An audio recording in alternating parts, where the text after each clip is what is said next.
인생 살면서 반드시 성공할 수 있는 인물로 우리를 키워야 되겠는데 어떻게 키워야 되겠느냐.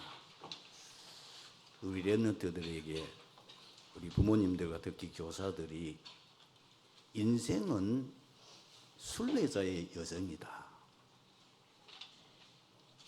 우리의 인생은 축제로 넘치는 인생이 아니고 끊임없는 어려움과 역경과 위기와 문제 속에 살아가야 될 인생이다. 결국은 인생의 성패는 한 가지 있습니다. 그 어려움을 어떻게 대처하느냐 하는 것. 그 어려움을 축복으로, 그 어려움을 응답으로 바꾸는 사람은 100% 승리했습니다. 100% 성공했습니다. 너무나 쉬운 것이 7명의 랩런트 인생 여정을 가지고 랩런트들에게 확실하게 가르칠 수 있습니다. 7명의 랩런트들의 인생은 그야말로 고비고비마다 많은 어려움들이 있었고 그 어려움들을 그 7명의 랩런트들이 잘 넘어서고 그것을 응답과 축복의 기회로 삼았다는 사실이죠. 많은 랩런트가 있지만은 몇 사람을 예를 든다면은 요셉은 사실 굉장히 가정적으로는 부유했어요. 그렇지만은 그의 인생에 있는 가장 큰 쓴맛을 언제 보게 됐냐면은 가장 어머니가 필요할 때에 자기 어머니가 세상을 떠난 거예요. 이게 기가 막힌 일 아닙니까? 그뿐만 아니에요. 그 가정에서 다른 엄마, 계모가 3명이 더 있어요. 그러니 거기에 또 배다른 형제들이 10명이나 있어요. 그 다 위에 형님들이라. 그 틈바귀는 속에서 어머니는 세상 떠나고 없고 거기서 살아나는 삶이 어떻게 있겠습니까? 사람이 배만 부르면 행복합니까? 등 드시고 배부르면 행복하냐 말이에요. 아니거든요. 뿐만 아닙니다. 요셉이 어떤 어려움을 당합니까?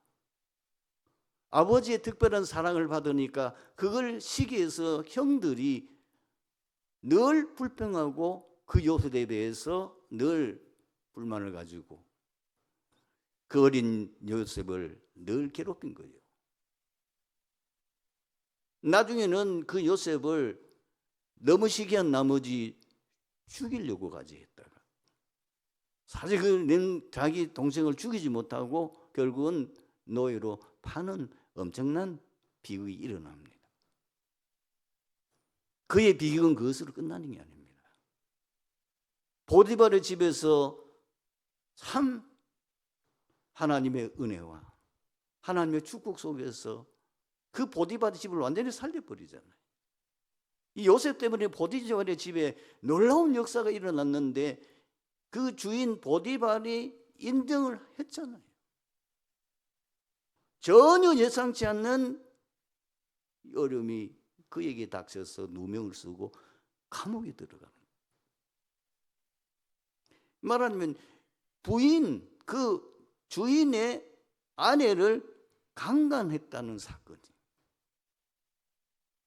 이거는 인생 끝난 거거든요. 그 감옥에 들어가면은 거의 나올 수 없는 입장이에요. 요셉이 뭘 잘못했느냐? 아무 잘못 없어요. 아무 잘못 없는데 누명을 쓰고 감옥에 들어간 거예요. 이미 우리는 요셉의 마지막 결론을 알고 있기 때문에. 그러나 그 모든 과정 속에서 요셉은 그걸 전부 다 응답과 축복으로 바꾸었다는 거예요. 다윗,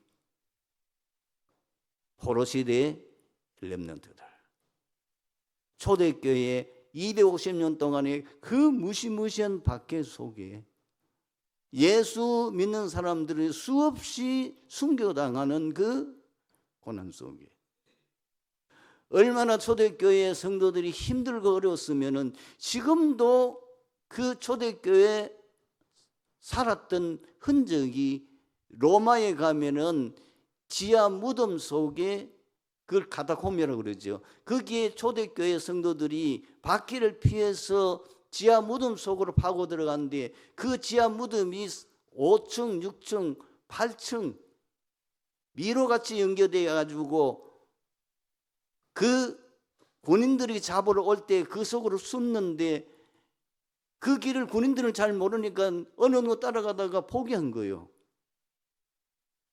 그 미로 제가 성지순례 갔을 때에 가이드가 얘기하더라고요. 조심해서 저희들 따라오십시오. 얼마 전에 어떤 이 여행객이 거기 들어왔다가 길을 잃어버려가지고 영영 못 나왔다는 거예요. 겁을 막 주는 거예요.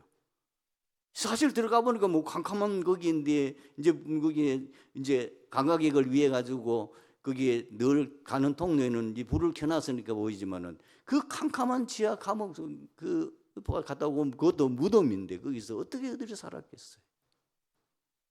그것이요 로마에 있는 것만 아닙니다.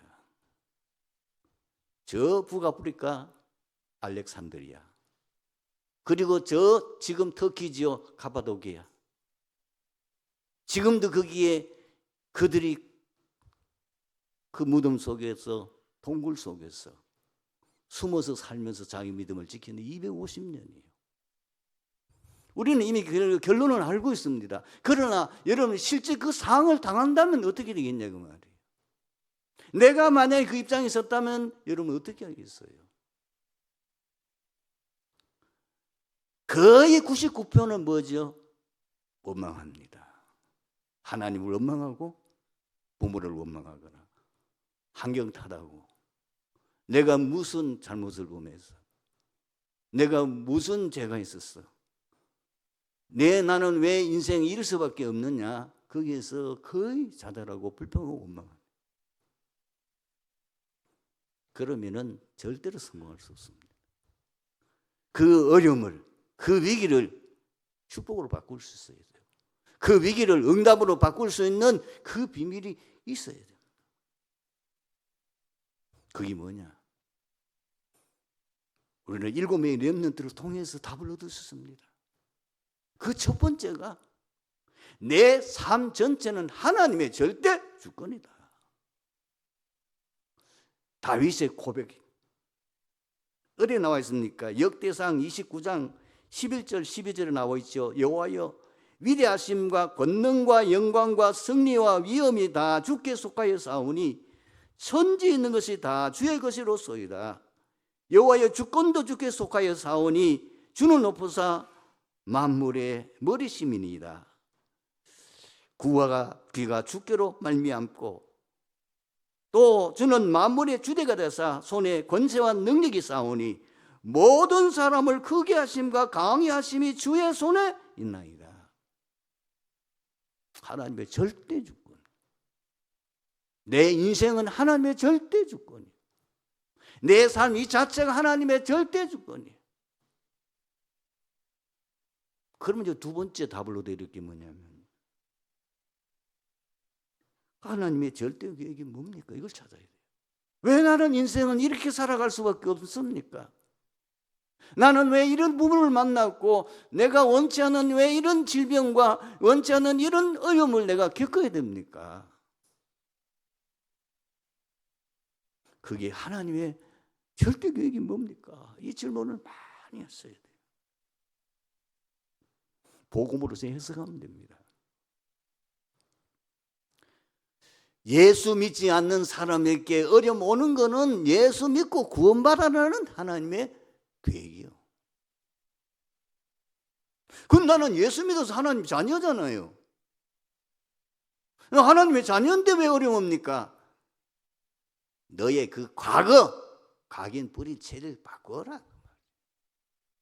내가 너를 앞으로 크게 쓸 거니까 네가 가지는 그 과거에 잘못된 것, 각인되어 있는 것, 네 뿌리 내린 것, 그 체질된 것, 그거 가지고는 세계복음할 수 없어.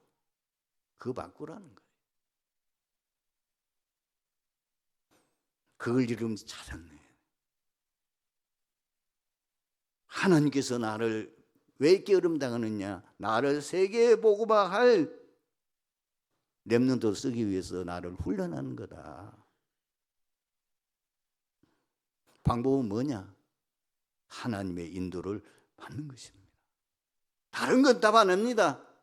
여러분들 세상에 많은 인생에 대한 훌륭한 스승들이, 훌륭한 과학자들이, 훌륭한 철학자들이, 훌륭한 교수들이 이렇게 인생을 살아야 됩니다. 이렇게 인생을 사는 것이 정말 답입니다. 맞아요. 일리는 있어요. 그러나 내 인생이 하나님 손에 달려 있고 내 인생이 하나님의 계획이 있다면 정답은 아니에요. 내가 하나님 손에 달렸다면 내 모든 사는 것, 죽는 것, 내가 앞으로 인생 어떻게 살 건지 하나님 손에 달렸다면 하나님 인도 받는 것이 최고의 방법이에요. 그럼 어떻게 하나님 인도를 받습니까? 하나님의 최고의 관심이 뭐죠? 언약입니다. 또 언약이라는 건 너무 쉽죠. 그리스도, 인생 모든 문제 해답, 그리고 세계복음화. 그게 언약이에요. 언제나 이 언약이 여러분의 삶의 중심에 있어야 됩니다.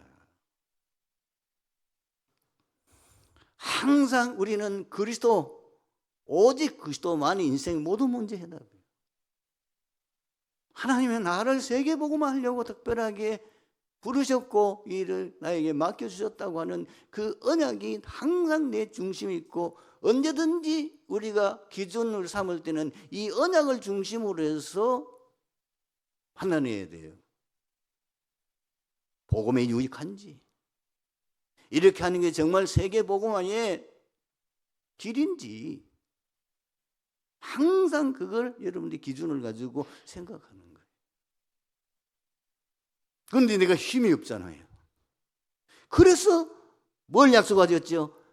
네가 기도하면 내가 응답하겠다고 약속하셨어요. 분명히 말씀하셨어요. 성경에 가장 많이 약속 중에 뭐죠? 네가 기도하면 내가 응답하겠다는 겁니다.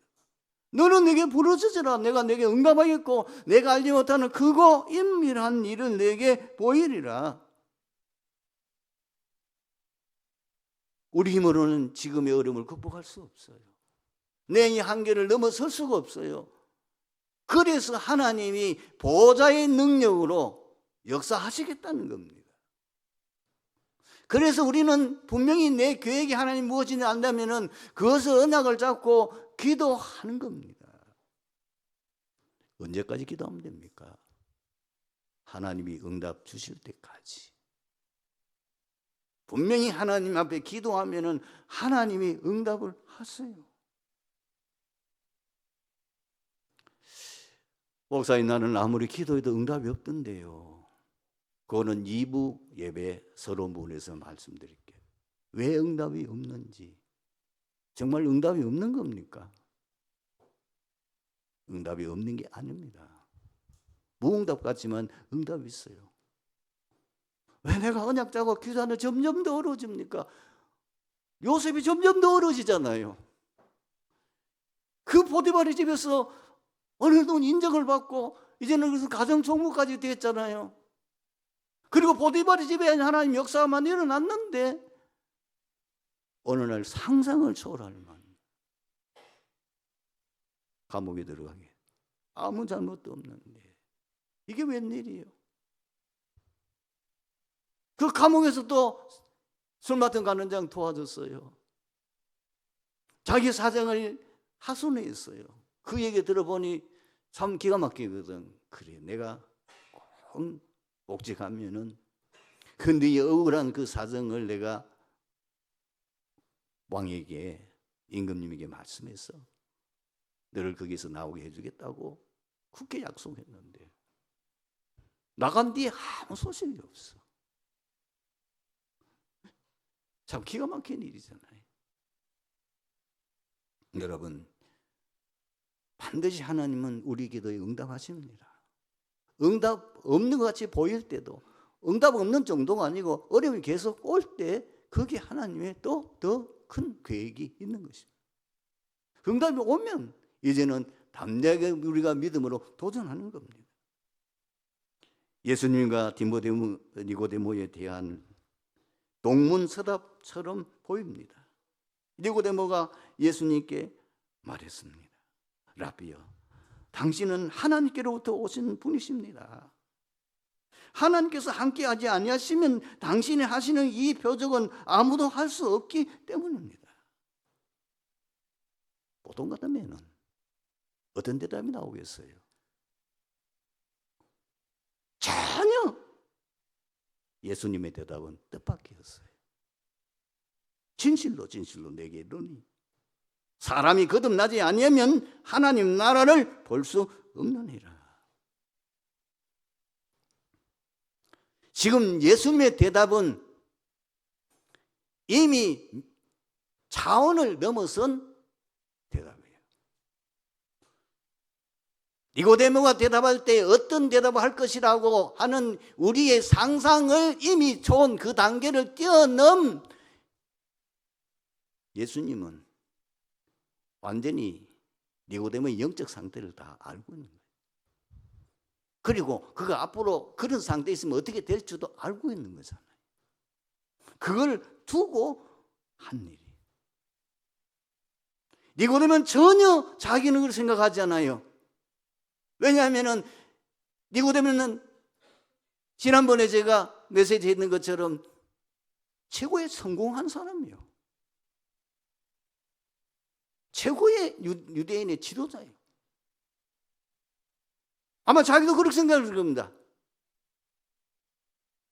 뭐가 부족합니까? 돈 많지요. 그리고 지금 그 당시에 최고의 이 사대되는 공회원이지요. 바리새인이지요. 아무나 바리새인 되는 거 아닙니다. 랍비지요.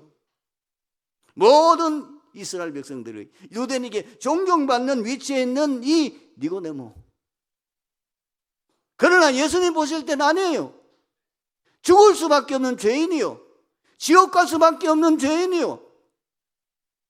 절대로 거듭나지 않으면은 구원받을 수 없는 죄인 상태를 예수님이 차원을 뛰어넘어서 보고 말한 겁니다. 중생이란 뭐죠? 다시 태어나야 돼, 우리는. 새롭게 지원받아야 돼. 새롭게 되는가? 그래서 재결한 의미를 표현하고 있습니다. 그래서 도대체 중생이란 뭡니까? 성경이 말씀하신 중생은 그 안에서 재창조되는 역사를 말하는 겁니다. 재창조된 역사 일어나야 구원받을 수 있어요. 그 재창조되는 역사 일어나야 천국 갈 수 있어요. 어떤 이 세상에 성공한 사람도 그 상태로는 구원받을 수 없어요. 천국 갈 수 없어요. 그래서 고린도후서 5장 17절 구원받은 성도를 보고 뭐라고 그랬어요? 누구든지 그리스도 안에 있으면 새로운 피조물이라 이전 것은 지나갔으니 보라 새 것이 되었도다. 중생했단 말은 운명이 바뀌었다 그 말이에요.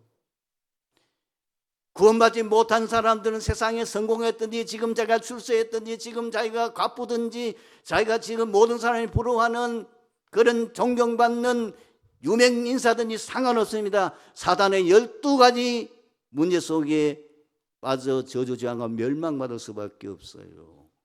미안하지만은 그 상태는 그거는 껍데기고 그의 참 모습은 하나님을 떠나 지옥 백성이요.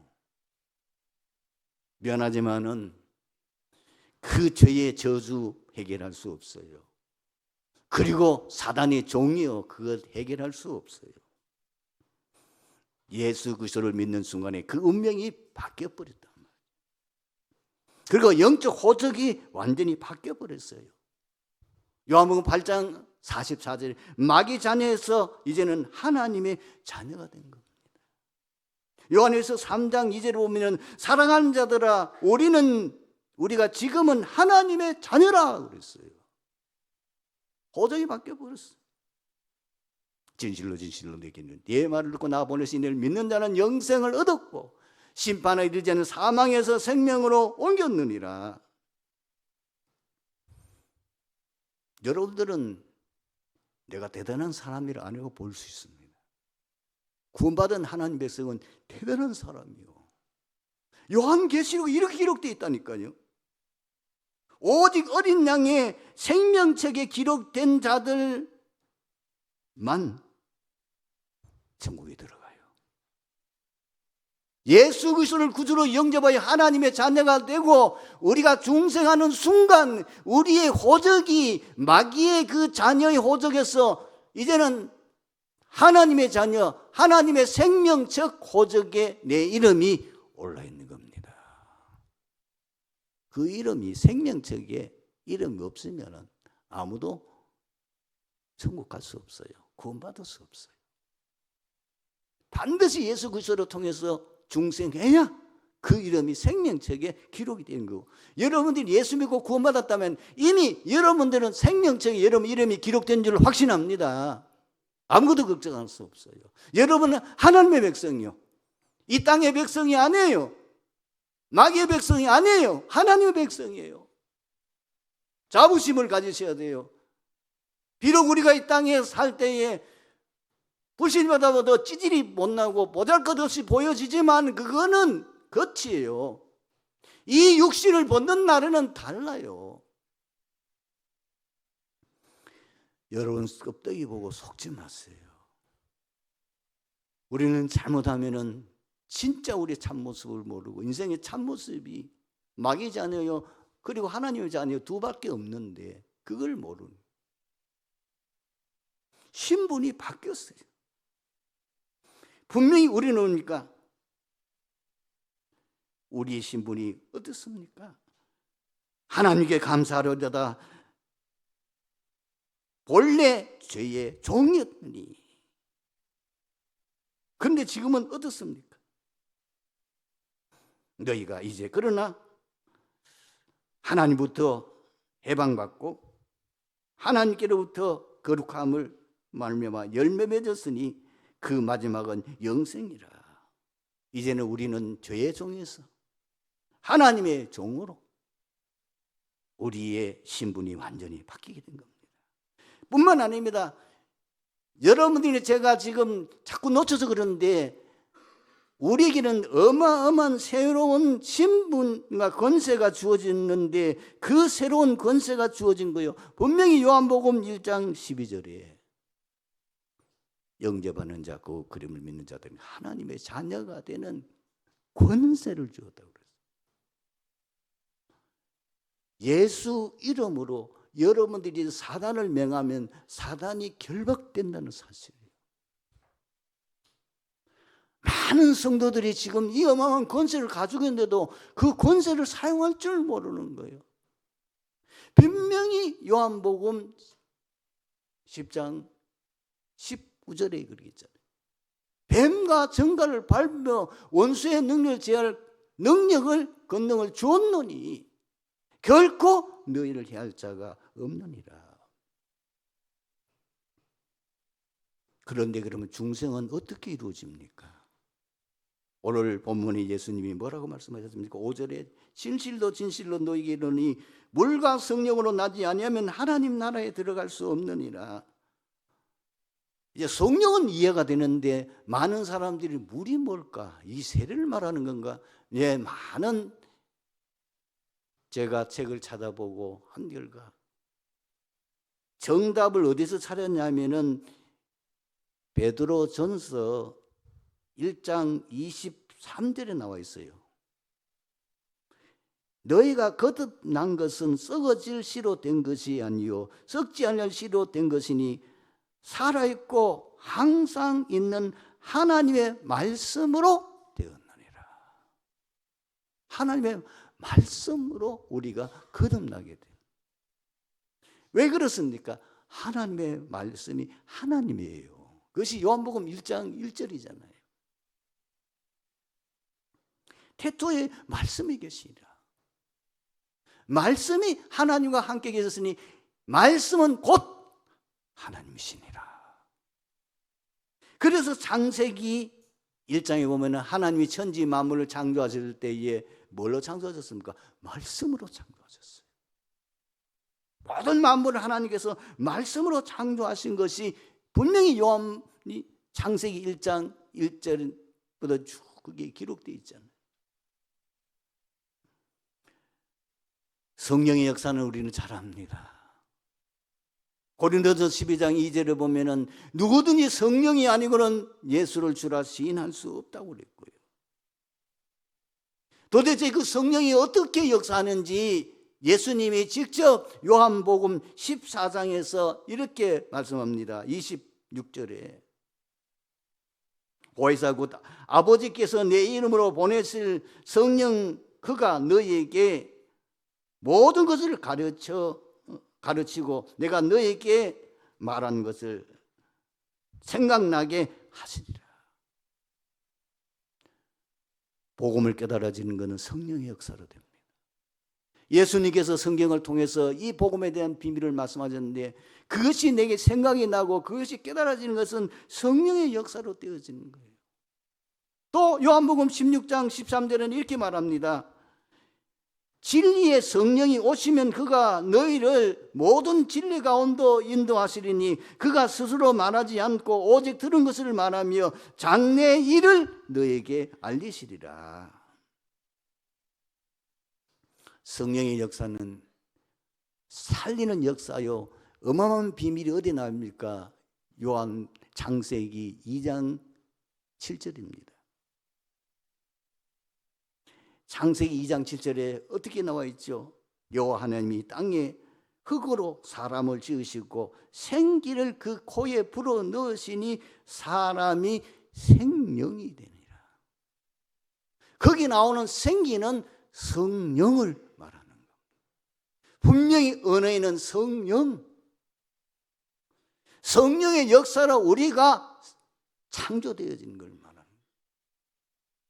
그리고 예수께서 37장 9절 10절에도 마찬가지입니다.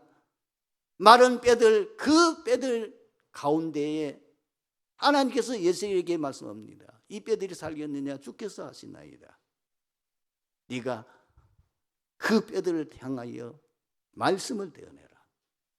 말씀을 대어냈더니 그 뼈들이 뼈가 더 먹고 거기에 힘줄이 생기고 거기에 살이 붙고 나중에 거기에 피부가 덮이면서 완전한 사람으로 딱 되어지는 거예요. 말씀드렸는데 그런데 살아있지를 못해. 그래서 다시 여호와 하나님이 에스겔에게 말합니다. 너는 생기에 명하여 그 속에 들어가 사람이 살아나도록 해라. 그렇게 해서 그 하나님의 말씀에 순종해서 생기야 이 사람 들어가서 사람을 살아나게 하라고 말씀했는데 놀랍게도 생기가 그들에게 들어가며 그들이 곧 살아나서 일어나 서는데 극히 큰 군대더라. 여러분,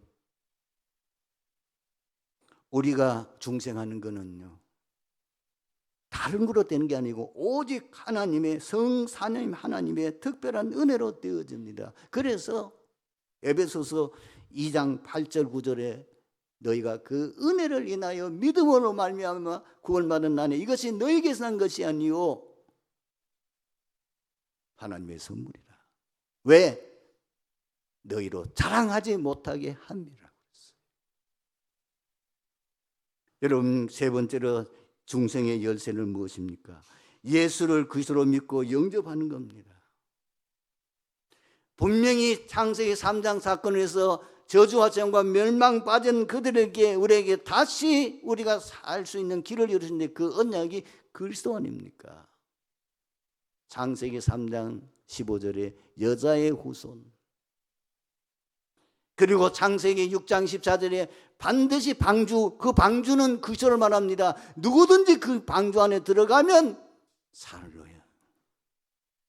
그리고 출애굽기 3장 18절 피제사, 이것은 앞으로 그리스도께서 오셔서 우리 죄를 대신하여 십자가에 달려 죽으시고 피 흘리시고 그러므로 다시 부활하실 것을 말씀하고, 그 그리스도를 믿음으로 말미암아 본 것처럼 이 피 바른 날로 400년 동안이나 애굽에 노예됐던 이스라엘 백성들이 해방된 것처럼 예수 그리스도 피, 그 언약 믿는 자에게는 완전히 해방되는, 운명 사주팔자에서 해방되는 놀라운 역사가 일어날 것을 말씀하는 겁니다.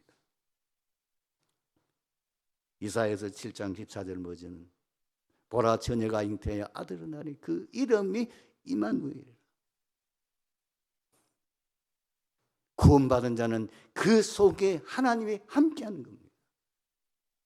이 자리에 계신 성도 여러분, 여러분 속에 성삼위 하나님이 여러분과 함께 계십니다. 그게 구원이요. 우리를 구원하고 하나님 떠나는 게 아니에요. 영원히 우리 안에 지금 임마누엘 하고 계신다. 그러면서 이 그리스도에 대한 정확한 고백한 사람이 누굽니까? 베드로입니까? 주는 그리스도시요 살아계신 하나님의 아들이십니다. 이 그리스도를 통해서 인생의 모든 문제 해결 받을 수 있음을 분명히, 중생할 수 있음을 분명히 말했는데, 그 그리스도가 누구냐? 바로 예수다, 그 말입니다. 왜 예수가 그리스도냐? 구약의 예언한 그대로 예수님께서 이루셨고, 그리고 그분이 마지막 십자가에 달려 운명하지 바로 직전에 내가 다 이루었다, 완전히 성취하셨어. 그 놀라운 일이 성전 안에 일어나잖아요. 성소와 지성소를 가로막고 있는 그 두꺼운 휘장이 예수님이 다 이루고 말씀하시고 그 영혼이 몸에 떠나는 순간에 그 성소에 있는 휘장이 위에서부터 아래로 찢어져서, 그것이 뭐냐면은 하나님, 그 지성소는 하나님, 성소는 인간이 거처하는 그 장소, 예배하는 장소, 거기서 제사 드리는 장소지요. 그 사이에 뜨거운 이 휘장이 막혀 있는데, 예수님 이제 마지막 다 이렇게 말씀하신 후에 그 하나님과 인간 사이에 가로막혀 있는 그 담이 완전히 허물어져서 하나님 앞으로 바로 나갈 수 있는 길이, 내가 곧 길이요 진리요 생명이니, 그 말입니다. 나로 말미암아 저는 아버지께로 올 수 없다, 그 말. 그래서 그 예수를 믿고 영접하면 바로 하나님의 자녀가 되는 거죠. 분명히 말씀합니다. 볼지어다 내가 무학에서도 두루 누구든지 내 음성을 듣고 문을 열면 내가 그에게 들어가 그러다 먹고 그는 나를 더불어 먹으리라. 요한복음 로마서 10장 9절 10절에 이렇게 말씀하고 있지요. 너희가 만일 내 입으로 예수를 주로 시인하며 또 하나님께서 그를 죽은 자 가운데서 살리신 것을 내 마음에 믿으면 구원을 받으리라. 사람이 마음으로 믿어 의에 이르고 입으로 시인하여 구원에 이르느니라. 중생한 성도 여러분, 절대로 놓치지 말고 세 가지 확신을 항상 가지시고, 이 세 가지 확신을 항상 여러분이 고백하시기를 바랍니다. 이제 나는 그리스도 안에서 모든 것 끝났다. 나는 해방받았다. 어느 누구도 나를 정죄할 수 없고 나를 멸망시킬 수 없다. 두 번째, 나는 하나님의 자녀다. 여러분에게는 세상이 모르는 엄청난 신분과 권세가 주어져 있습니다. 여러분 절대로 망하지 않습니다. 절대로 여러분을 망하게 할 수가 없습니다. 분명히 성경에 이렇게 되어 있죠. 로마서 8장 35절에 누가 우리를 그리스도의 사랑에서 끌으려 환난이나 공고나 박해나 기근이나 위험이나 적신이나 위나 칼이라.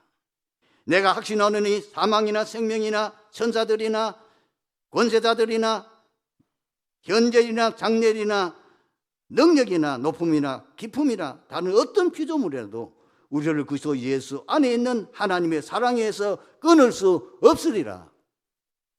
여러분 평생 이 확신 가지고 승리하게 되기를 주님으로 축원합니다.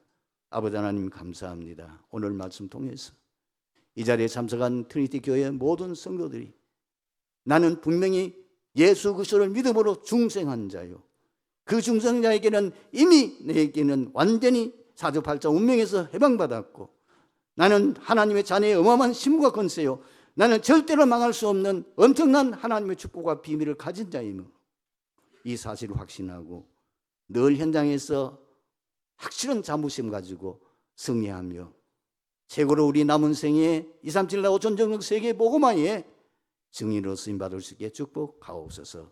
예수 그리스도의 이름으로 기도하옵나이다. 아멘.